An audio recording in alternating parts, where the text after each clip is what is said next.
Hey everybody, welcome to today's edition of Air Testing Made Easy. We're going to discuss troubleshooting today.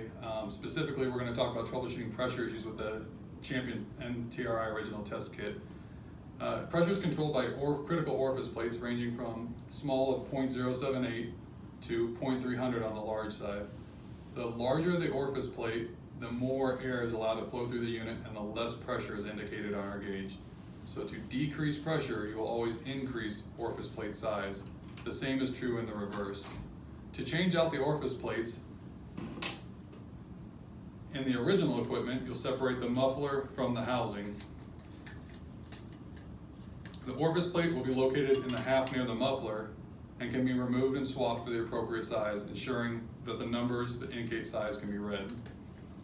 Similarly, on the Champion 35, the muffler will be separated from the housing, and again, the orifice plate can be removed and replaced with the appropriate size with the numbers facing the user to verify. Hook back up to the system and ensure your pressure meets your requirements.